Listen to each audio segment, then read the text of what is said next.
Cars I'd like to own for no particular reason. Number one, the Toyota Aristo, specifically first gen. I mean, look at it. Just look at it. It's a beautiful looking car. That is a car with class, and it's a car with an ass. Speaking of ass, I will say the rear light fixture is definitely one that's debatable, but I personally like it, so it doesn't matter. And it's got God's chosen cylinder count, 6. It came with a range of engines, including both the 2JZ turbo and non-turbo, and the 1UZ V8. Number 2, Toyota Sora 3rd Gen. Once again, this is another one of those just look at it cars. It's a beautiful car. It's got sleek lines. I'd argue it's cooler than, the equivalent, like, hyped up Supra. I believe Mark IV. People always go on about the Mark IV Supra. I reckon this is better. I reckon the Toyota Sora is better. It looks nicer, in general a lot cooler, and, like all good things, a bit more niche. I really like the interior in these things, especially that dash cluster. That kind of digital display for the dash cluster is something that just gives me a hard on. I don't know how best to describe it.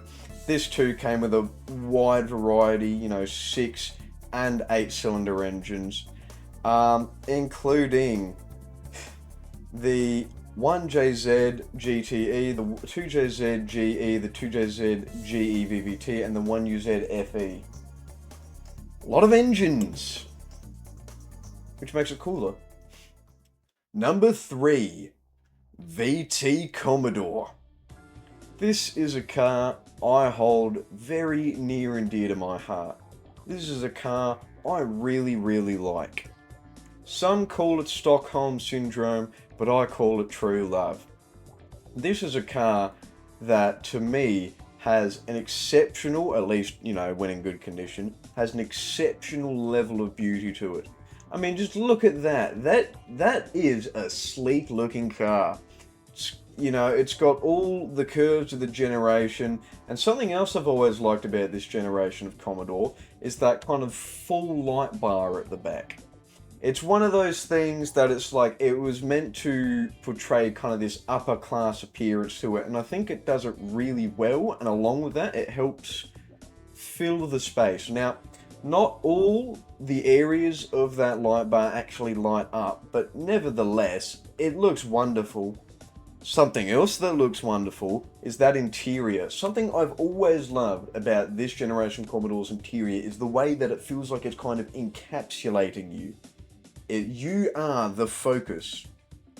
Okay, you are the one who is meant to be in control. And the interior shows that by wrapping the whole driver's dashboard around you, making it feel like it's focused on you. And it feels really cozy. Okay, you sit in one of these and you're like, that's cozy, that's nice. It feels safe. Obviously, that doesn't mean that there aren't criticisms of this vehicle. This is a vehicle I have a lot of experience with, so I can definitely give some of those criticisms. Including, it's got a really elderly transmission. And by that I mean, it just takes a long time to shift into second gear. You're in first, and then you just keep going in first, and then you just keep going in first, and then you just keep going, and you just keep going, you just keep going. You're like, oh, we almost there yet? We almost there yet? And then eventually you are there, and you're like, it's like you get this big breath of relief. Honestly, when it comes to trim levels, there isn't any that I'd specifically prefer over others. I think they're all very nice, but in terms of features, definitely either a Bellina or a Calais. Those higher end trims. But in general, I think it's a very nice car for what it is. Number 4, the Saab 900 Aero, Carlson, and the Saab 9000 Aero. Now I've cheated here and put 3 cars in one entry, but it's okay because as the maker of the rules, For the video, I have impartially decided it is okay. Now, the Saab 900 Aero.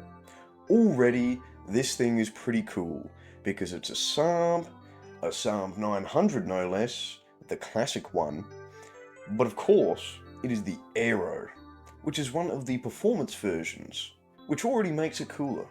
This car comes with one of the best body kits I've seen on a car, only topped by the Carlson, which is apparently different. I am inclined to believe that, because I've seen a few Carlsons compared to the Aeros, and there's something about them that just looks a bit different sometimes. The Aero came with all of the fun features, such as a face-melting 160 horsepower, or 119 kilowatt, turbocharged 16-valve 2-litre inline-4. This car, like many Saabs, has all these little quirks and aspects of coolness about it that I can't not want it. You know, we've got the cliche ones such as, the keys in the centre, which is still pretty cool. The interior is quite nice. I believe they came with leather seats. Most of them did. So it's all very, very nice, all very, very cool. I think styling-wise, because of how unique and interesting of a design it is, it's just, you just have to look at it.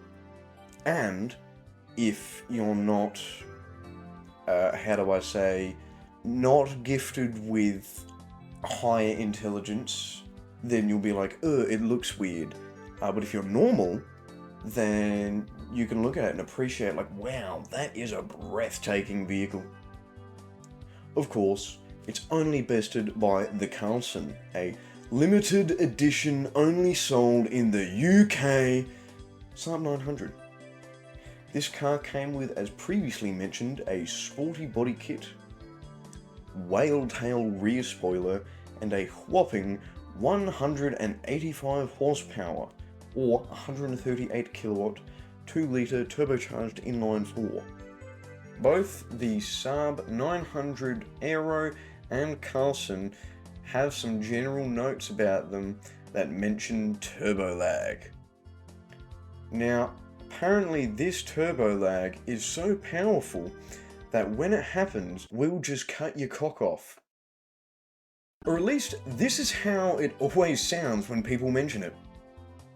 I feel like it is definitely a bit exaggerated. The Saab 9000 Aero is something I am also quite fond of, because whilst technically yes, it's a hatchback, it pulls that off in a sedan kind of way, which I really appreciate. Side note here, I don't hate all hatchbacks, because obviously the 900 is also, in most regards, especially the Aero and the Carlson, it is also technically a hatchback. Some would argue a coupe. I think those people are wrong. I just think certain hatchbacks are not automotively arousing. But I know a lot of people disagree with that. You know, a lot of people are very fond, especially of hot hatchbacks. I like the performance and all those things, but some of them just have styling that it's like, yeah, but a sedan's just a bit, I like them a bit more.